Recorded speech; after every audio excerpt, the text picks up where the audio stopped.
Hey there guys, welcome back to AFC Game by Game. It's my review of Liverpool 5, Arsenal 1. Not exactly the nicest of games to be talking about on my Saturday evening, and first and foremost should probably say that I could only put myself through the first half of this game. 4-1 at half time, and I really had no desire to watch the second half. Make of that what you will, but I couldn't put myself through it. It was agonising today, especially in that first half, even more so considering that we went 1-0 up. That's not going to be nice for Ainsley Maitland-Niles to tell his kids his first Arsenal goal in a 5-1 loss at Anfield. Not nice at all. But it did start so well, so promisingly. Played some really good pressing, attacking football, capitulated in a matter of moments, and it just was so reminiscent of the type of defeats we'd have at this place under Arsene Wenger. 4-0 last year, 5-1 in 2013-14. Just capitulation, commiserations for us. Really, really, really poor. Top teams that we're supposedly meant to be, we're one of them, shouldn't go to Anfield and get rolled over in the way that we do. This is the type of result you would expect Liverpool to beat someone like Cardiff or Huddersfield or Fulham by. But no, Arsenal have gone there and lost by 5-1. It is humiliating, and it puts us in a very, very precarious position. Had we done our job against Brighton, had we done our job against Southampton the other week, things wouldn't be looking so bad. But the fact of the matter is we haven't picked up points where we needed to in those games. We lost to Southampton, we had a terrible draw against Brighton, and today we've put ourselves in a situation where I think we had to go to Anfield and get something out of the game. We haven't done that, and now we're in a situation where we're 7 points behind Spurs. Despite their loss, still we're 7 points behind them. We could well be 5 points behind Chelsea if they win their game against Crystal Palace. That game could go one of two ways. And then you've got United under Ole Gunnar Solskjaer, who will seemingly get them a win against Bournemouth tomorrow, which would put them 3 points behind us. And given that we were something like 10, 12 points above them earlier on in the season, to now be in this situation, to have lost something like 3 out of our last 4 games, after that brilliant unbeaten run, I don't think it's any coincidence that...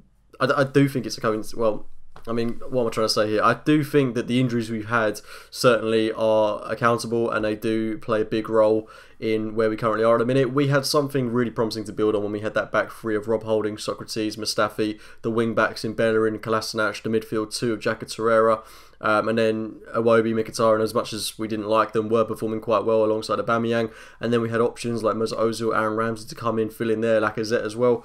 And we were really starting to look promising with that team, but unfortunately that's really been it's been torn apart.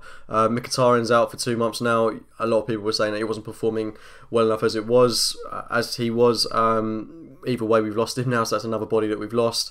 Lacazette isn't even starting games in the minute. Got to be raising eyebrows about that. Bellerin has been a massive loss to us.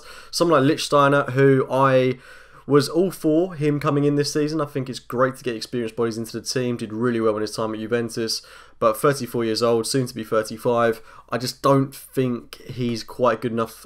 In fact, I don't think he's good enough to be playing in these games. I don't think he's got what it takes to play at the highest level, and at that age, to have never played in the Premier League before, he's not going to be able to adjust to it. It's too late. And it's in fairness to Lichtsteiner, I don't think he'd have expected to have played as many games as he had done. It's just a case of the amount of injuries we've got, and we haven't got the bodies at centre half to play this 3 at the back system. We're much better off playing with 4 at the back. We seem to start off with 3 at the back, and then later in the game, well, quite soon into the game, we switch to a 4 at the back.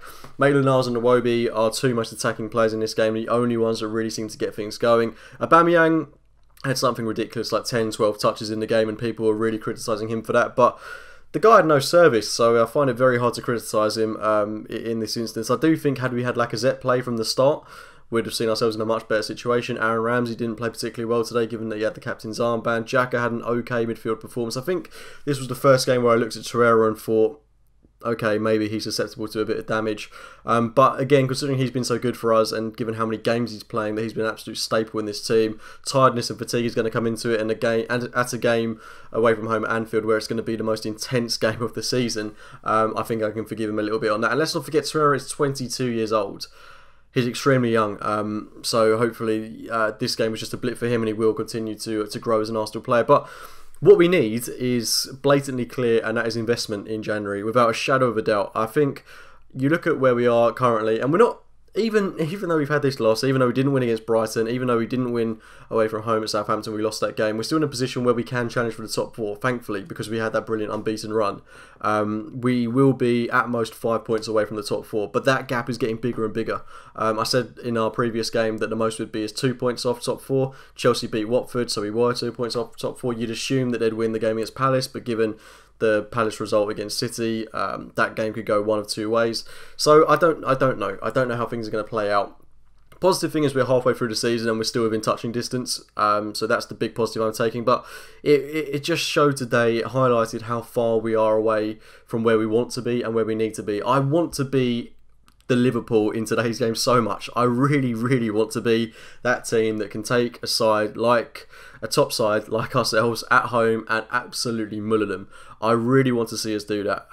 As I say, I do think injuries played a part in it today, and as well, refereeing decisions, soft penalties. We gifted Liverpool goals, and in a season or two's time, you would hope that we'd eradicate those small errors, those big errors, should I say, because they were extremely costly. But I'm not going to say it's a bias towards Liverpool. We caused our own fate in this game without a shadow of a doubt. But those penalties that they got certainly were soft. We should have had a blatant penalty as well. But I don't really want to relive too many moments of that game. The fact of the matter is we're extremely far away from where we need to be. Had we had players fit, this game could have turned out differently. We would have put up a bit more of a fight. But we've been unfortunate with losing Danny Welbeck long term, Rob Holding long term, a long term-ish injury to Mkhitaryan, who'll be out for 2 months. Bellerin, that his injury came out of nowhere. We've rushed Mustafi back today. Was he even fit for today? Who knows? He came off at half time. Koscielny came back on. We're just an absolute mismatch of a team, a real mismatch of a team. And I do feel sorry for Emery that he's got to work with these players. They obviously aren't his players. He needs more transfer windows. January's going to be really interesting, and I think the only way to fix this mess is to splash like 75 million on someone like Koulibaly. Just take a leaf out of Liverpool's book. Look at the absolute mess that their defence was a couple of seasons ago. They were shipping goals left, right and centre, bringing Virgil van Dijk. He can play alongside Matip, he can play alongside Gomez, he can play alongside Lovren, and they've got the best defence in the league now. If we got someone like Koulibaly, put him alongside Mustafi, put him alongside Socrates, put him alongside Holding, put him alongside Medley even, or Mavropanos, who's coming back into training now, I think we'd be a different team. I really do think it's that simple, but we need a better backup right back, and I think it's really... I know people are going to massively disagree with this, but I do think it's incredibly harsh on Jenkinson that he's not even going to be given an opportunity in this Arsenal team. Doesn't even make it onto the bench, when I think he's got more to offer than Stefan Lichtsteiner in games such as this. Even if it's just pace, because Lichtsteiner cannot track back. He's just so slow, he's so lethargic, and I think someone like Jenkinson at this moment in time, when Lichtsteiner is performing so under par, is knocking on the door in that position. And the fact that he's outcast from our Premier League games, I just find a little bit, I don't know if disrespectful is the right word, but I do think he's certainly worthy of an opportunity, especially in that game against Fulham. I wouldn't have a problem with him starting in that game. And I think all we can do now is go with what we've got, invest ASAP, and hopefully do well towards the end of the season. As I say, it's still a long season to go. We're only just halfway through it, but we have to perform a lot better than we did today. It was pretty damning what happened today. But we've still got the Europa League, we've still got the FA Cup. There are chances for silverware this season. The Europa League is becoming more and more important as ever as we do continue to slip down the table. That's going to be really tough to win. FA Cup's going to be tough to win as well, but we can still take a lot of positives out of this season, presume that with the hope that we do well towards the end of it. But long season to go still. I'm not going to dwell too much on today. I'm sure neither of you guys will as well. It's not the sort of game that you want to particularly dwell on. But we move forwards to Fulham on the New Year's Day, first game of 2019. Should be an interesting one. Let's set the tone. Let's get a good win against them and put this game to the back of our minds. But we shouldn't have got thrashed. I said at the start of the video, top teams don't go to places like Liverpool and get turned over in the way that we did. Men against boys today. It was pathetic at times. Anyway, please do drop a like on the video if you have somewhat enjoyed it. Subscribe to AFC Game by Game if you're new to the channel. And I'll speak to you very, very soon. See you later, guys.